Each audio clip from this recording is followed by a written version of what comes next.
sur Warhammer Medbay Amateur.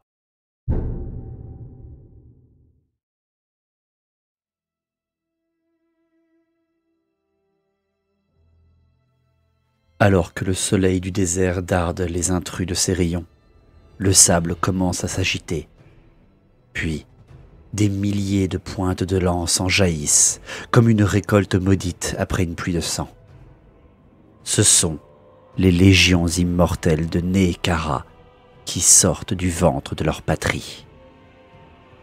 Les rois des tombes, comme on les appelle, sont un peuple violent, sans merci, et qui ne recherche qu'une chose, la reconquête de leur ancien territoire. Mais il n'en a pas toujours été ainsi. Alors que le reste de l'humanité vivait encore dans des cavernes et des huttes de boue, à l'exception de Cathay, la civilisation de Nehekhara jouissait d'une opulence extraordinaire. Peuple puissant, alliant son lien au désert avec leur tactique militaire et le vent de magie de la lumière, leur territoire s'étendait des terres arides aux forêts tropicales des terres du sud et du grand océan jusqu'à la mer de l'effroi. Cependant, les Nehekhariens n'étaient pas soudés.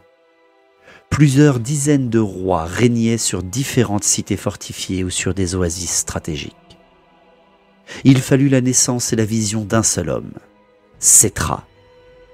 Visionnaire mégalomane, il décida d'unifier par la force l'immense territoire néhékarien.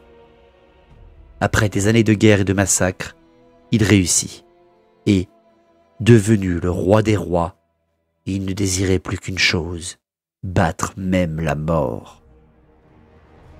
Durant son règne, il ordonna à ses prêtres de découvrir le secret de l'immortalité. Malheureusement pour lui, et malgré un prolongement de sa vie, il mourut. Sa dernière volonté fut d'être embaumé, momifié, enterré sous sa grande pyramide, et que toutes ses légions, l'une des plus grandes puissances militaires de l'époque, le suivent dans la mort. Ainsi naquit le culte mortuaire, l'avenir et la décadence du peuple néhékarien.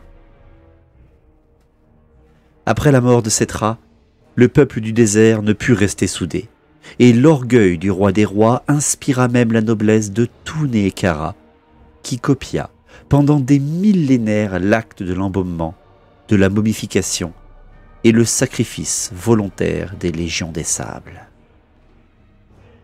Le culte mortuaire devint à partir de ces années le véritable dirigeant de Nehekhara, car à force de travail et de grands sacrifices, les prêtres avaient bien découvert le secret de l'immortalité, mais gardèrent ce secret pour eux. Les rois se succédèrent, mais la désunion affaiblit Nehekhara, qui perdit nombre de territoires pour finir par être trahi par l'un des siens. En moins de 1000, l'un des pires ennemis de toutes les races vivantes naquit à Khemri. Il s'appelait Nagash, l'homme qui voulait devenir un dieu, le frère du haut roi de Nehekhara. Devenu grand prêtre du culte mortuaire, il captura des elfes noirs et les tortura pour apprendre une nouvelle forme de magie. Il comprit le pouvoir de la magie noire et réussit l'exploit même de détourner ce vent de magie et d'en créer une forme imprévue, la nécromancie. De par sa nouvelle puissance, il renversa son frère et construit la grande pyramide noire. Il ne pensait qu'à une chose, lancer le plus grand sortilège de nécromancie de l'histoire et transformer toute forme de vie en marionnette de chair soumise à sa propre volonté. Il fut cependant battu par l'alliance de tous les différents rois de Nehekhara qui lui étaient inférieurs. Sa corruption toucha quand même une reine du désert, Neferata, qui créa, par orgueil et par erreur, la malédiction du vampirisme. Après l'assassinat de Khalida, la cousine de Neferata, les vampires furent persécutés et presque massacrés par les rois de Nehekhara. une ultime alliance fut créée lorsqu'ils rencontrèrent Nagash toujours en vie. Ensemble, ils arrivèrent à renverser la situation et même à prendre Khemri, la capitale.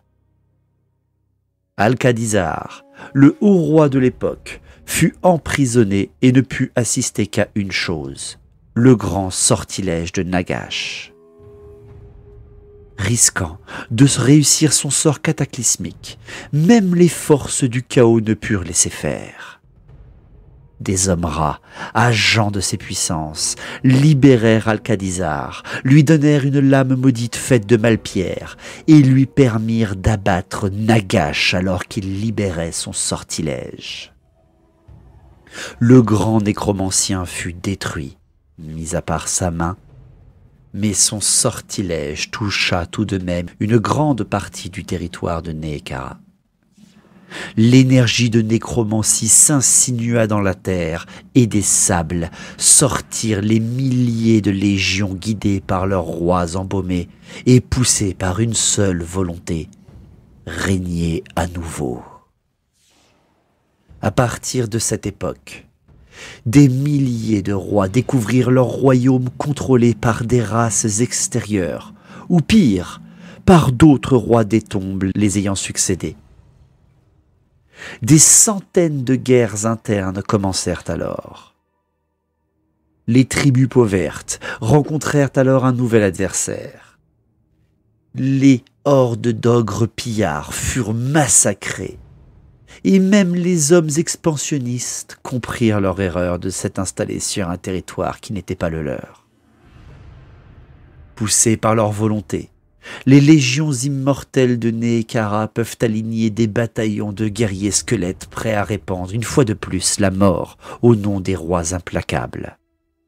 Ces êtres de mort brandissent des kopèches et sont protégés par des armures couvertes de joyaux.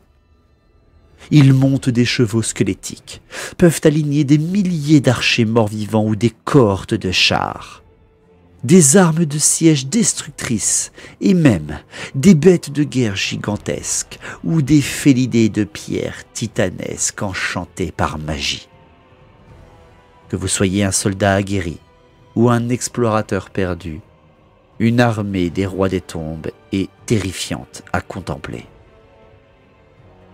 Cependant, après des siècles de guerre, le peuple mort-vivant du désert semblait ne pas pouvoir récupérer sa pleine puissance.